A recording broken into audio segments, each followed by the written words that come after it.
Hello, citizens of the internet. My name is AJ, and welcome back to my channel. I am the A2Z artist, and I am back today with another drawing video. Today I decided to do something a little bit different. I'm not really jumping on any bandwagons. I decided to kind of go my own path, although there has been some precedent on it on the internet. There has been the Spider-Sona challenge and the Witcher-Sona challenge that were going around for a while.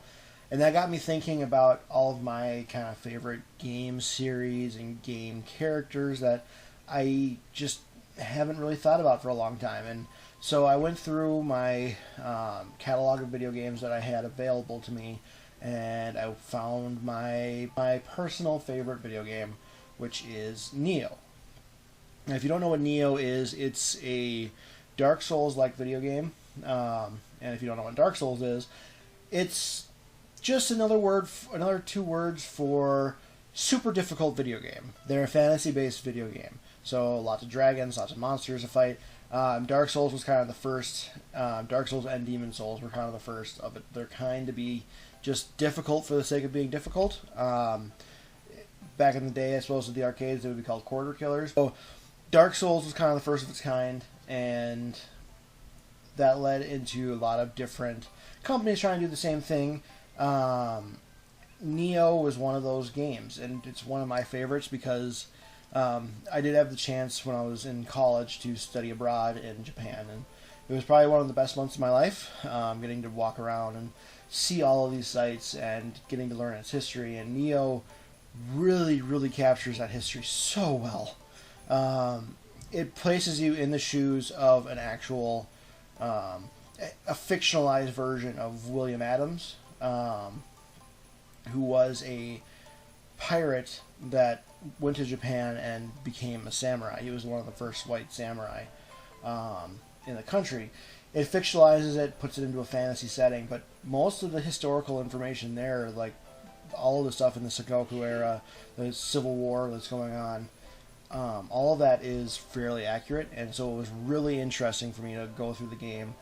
And also, it was just really hard, so when I beat it by myself, I didn't have any help. And it really felt very satisfying. So today I decided to go with my nioh-sona. What would if I were in the world of Nioh, if I lived in the early 1600s, who would I be? What would my guardian spirits be?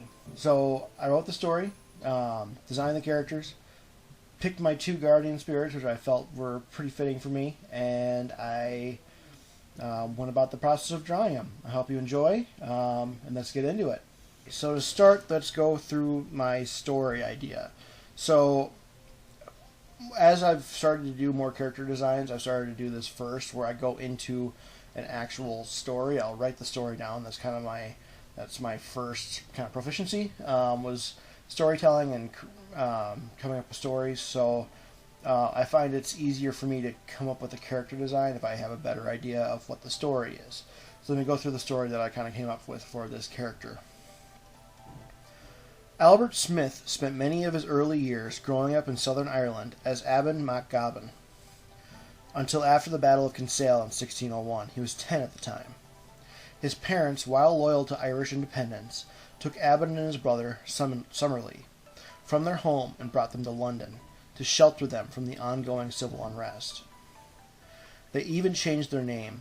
Aban became Albert, and Summerlee became Samuel, and worked to change their accents to a more sophisticated, if not cockneyed, British tongue. Working as servants in the home of a member of the royal court, Albert and his family were treated well. Their master even allowed them a well-rounded education. Albert took to the sciences, especially the histories of the world and the many artifacts left behind by those who passed. Sponsored by his former employer, Albert attended university. With the growing fervor of the British Enlightenment, he studied to become something of an archaeologist and explorer.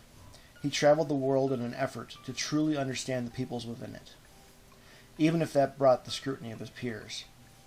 Albert took a respectful and honest approach to his studies of other cultures and their artifacts, deciding most often to draw and write about artifacts in his travels, rather than acquiring artifacts to add to his personal collection, as was the fad of the day. Albert was especially interested in the lore and mythologies of the cultures, though purely on a personal level. His peers wouldn't approve of his obsession into the supernatural. On one trip back to his homeland, Ireland, Albert was tasked with excavating and documenting a former Druid's circle, soon to be demolished as a heretical monument. On this trip, Albert had his first encounter with Amrita. While documenting the many artifacts of this Druidic worship site, Albert found a strange glowing yellow stone buried in the dirt beneath a makeshift altar. When he bent to investigate it, his touch caused the stone to grow bright and hot, and as he pulled his hand free, the stone exploded. The glowing stone embedded itself into Albert's left side, ripping into his chest and arm. The doctors examined him and determined two things. The stone couldn't be removed completely.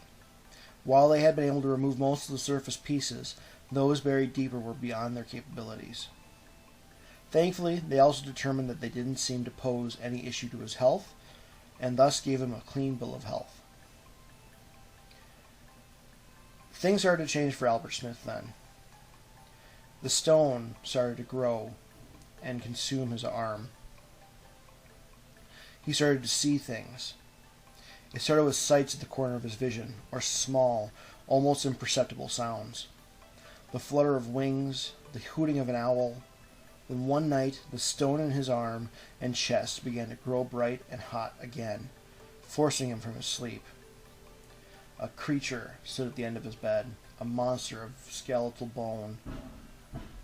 And then lightning filled the room, electricity lifting the hairs on Albert's neck and arms, and a great horned owl, larger than any he'd ever seen, appeared in a flash of yellow energy before him and destroyed the monster.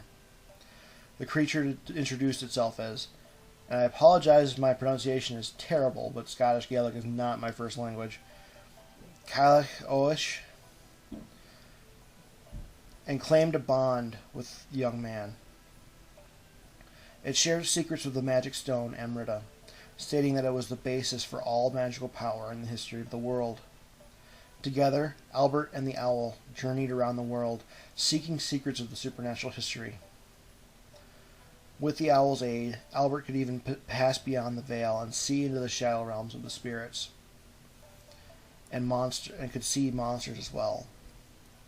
While disgraced from the archaeological communities as a sort of crackpot, Albert pushed on, investigating the greater story of Amrita and its impact on civilizations, as well as compiling a bestiary of the great mythological beings that he encountered. He traveled to China, where he forged a bond with a panda spirit on the Segunyang mountain range. Eventually, after seeing much of the world, Albert was drawn to the Sengoku-era Japan, a place where Amrita seemed to be booming and where he could find answers to the questions that had been growing in his mind. So there's the story. You've kind of seen my drawing process so far. I've gotten through all three of them, and I'm kind of proud of how it lined up with the story I was telling, because right now we're on the panda spirit right at the very end. I was going to say a little bit about the two spirits I designed as well. The first, as I mentioned, was, and again, my pronunciation is terrible, and don't hate me, internet, but Cailleach Oish, which I think translated literally is the old woman of the night, the white woman of the night. It's a term used for the crone, an aspect of the triple goddess in the Druidic kind of faiths.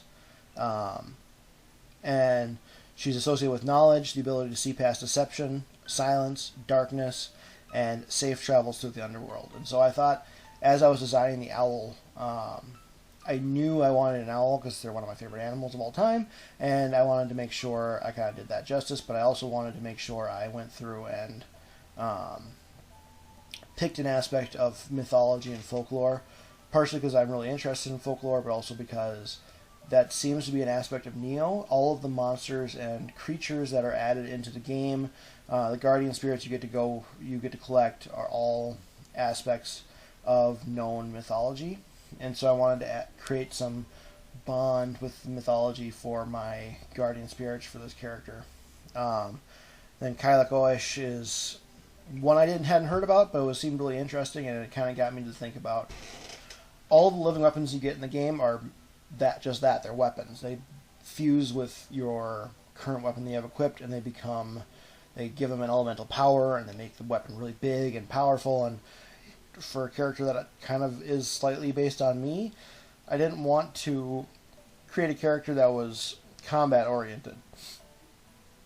Besides that, I think it would be more interesting for this type of world to have a character that goes in and doesn't have any. I mean, he has some combat prowess, as you can see, I drew him with a bow and arrow.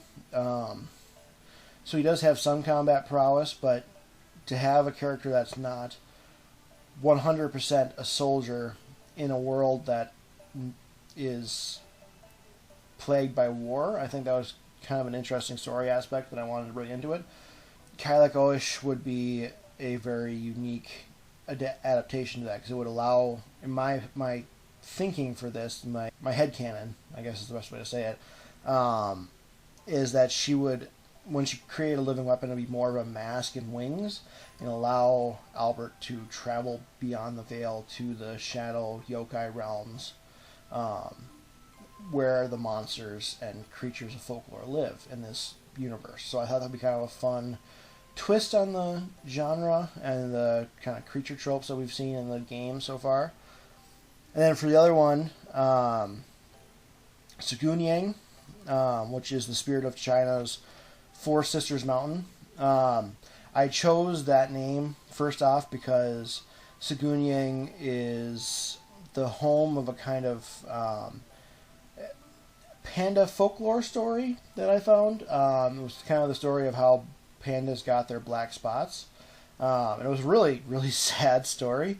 A young panda is being attacked by another vicious animal, and a human comes in and saves the panda's life, but dies in the process. And so the pandas, during this woman's funeral, are weeping and sobbing, and as they're burning the body, they're covered in the ashes of this body, and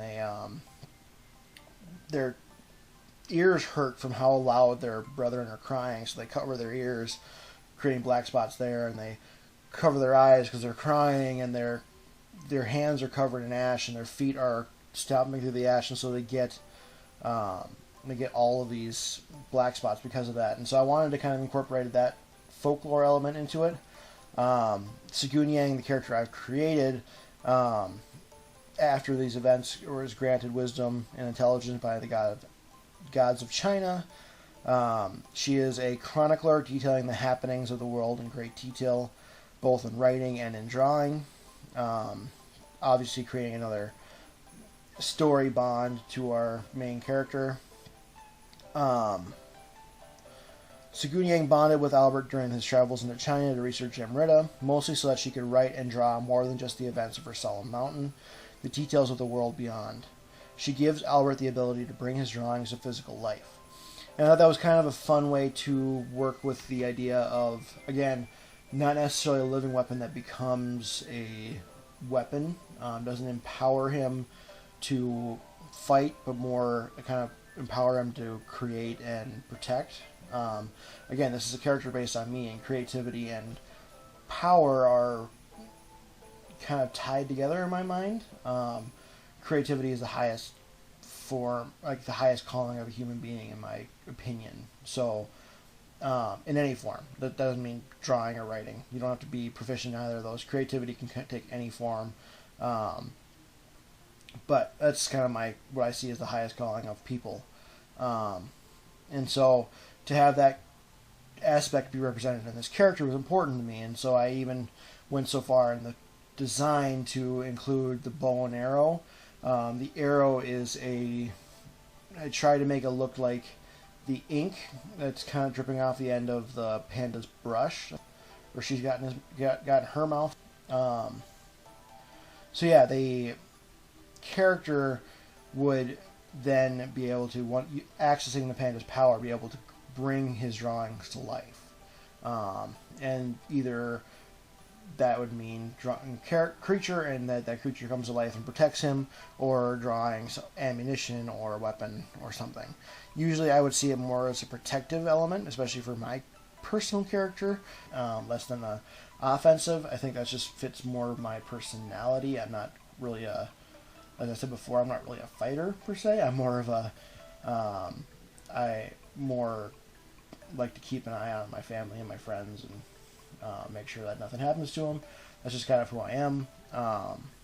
So yeah, that's kind of where I see my character fitting into this. To talk a little bit about the drawing process on this one, you can see I kind of struggled with like 3 different things in this piece in general for all 3 of these characters, except for the owl, because it only had 2 of these elements. But it was the arms, the legs, and the eyes. Those seem to be my 3 kind of weaknesses as an artist. Not necessarily in the sense that I can't draw them at all, but more in the sense of I have trouble getting them to look right. Because I got it to look, especially with Albert, the character, his hand that you're seeing right now with that's got the emerald in it. I had to draw that so many times just to get it to the right spot. I mean, there's something about that's very slight perspective change for coming forward that just I couldn't figure out, and I finally got it right. I think there's still some issue there, but it just took me forever to get it through it, and I'm happy I got it done. I'm happy it kind of looks the way I wanted it to, but I definitely know that's an area that I need to improve. Legs are another thing for me.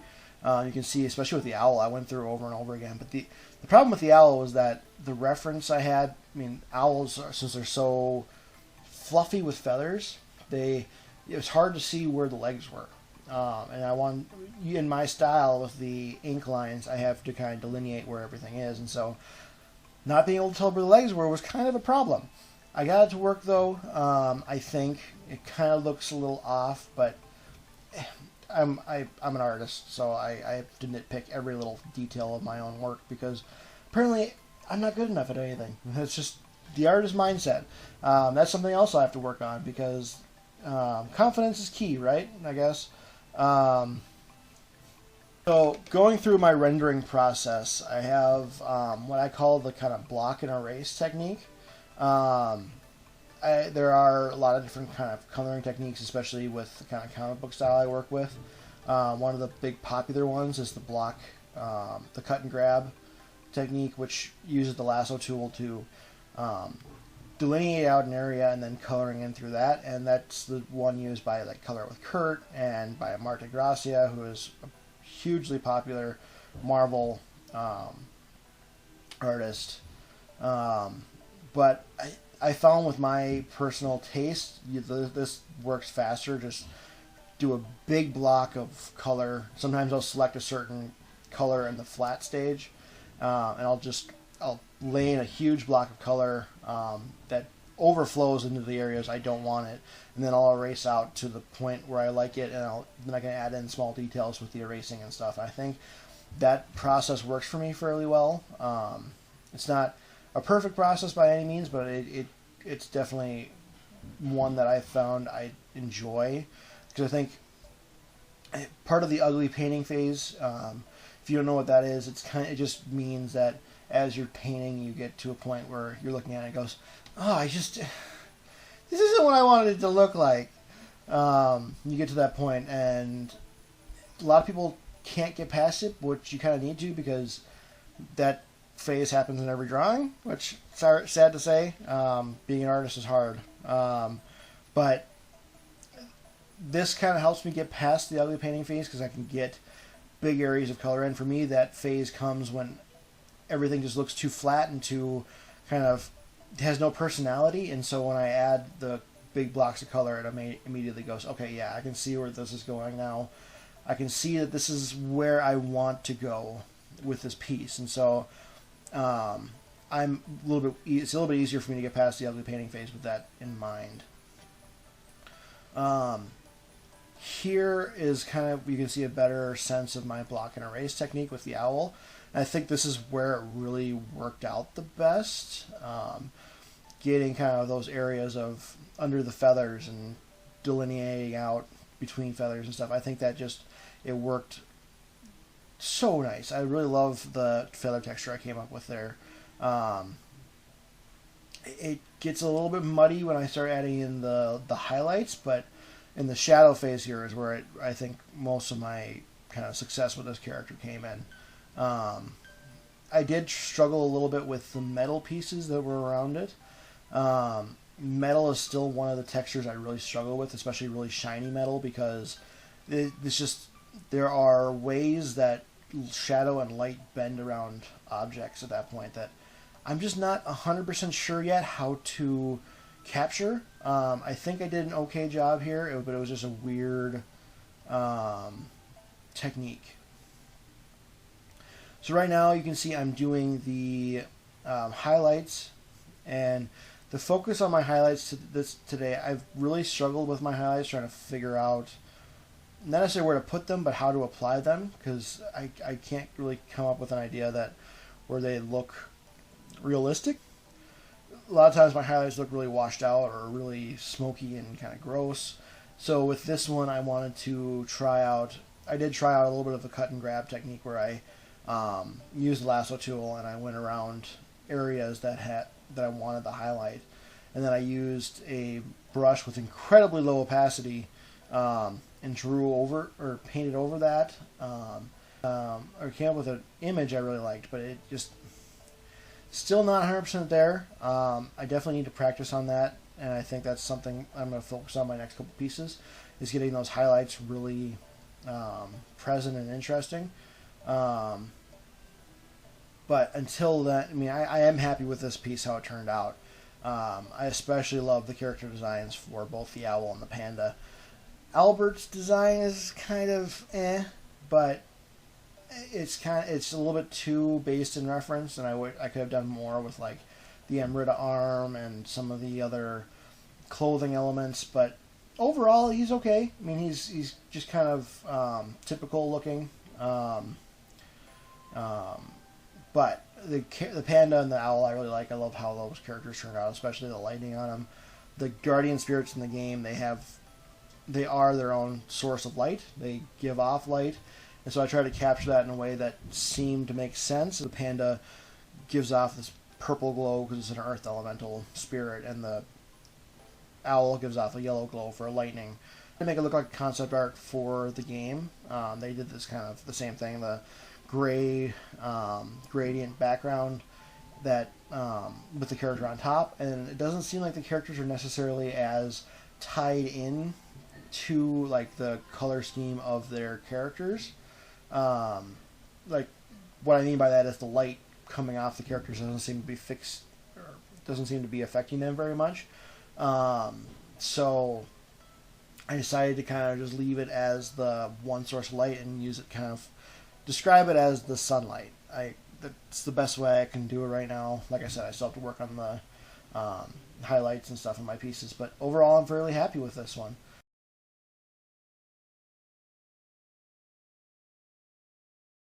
That's today's video.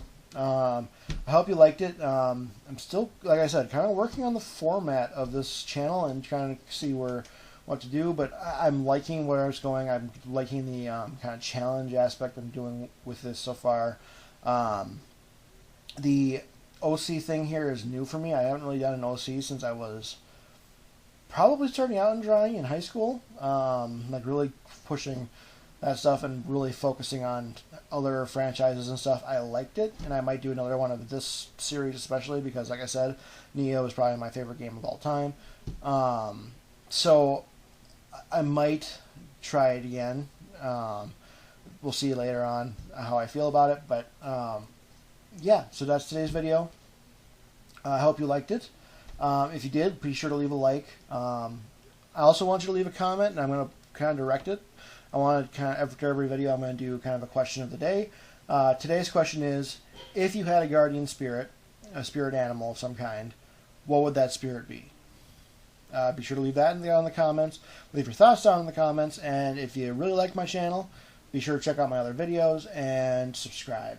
I'm going to be posting every Sunday from now on, and yeah, and I will see you guys in the next one. Be safe, be kind, and have a little fun with you. Bye!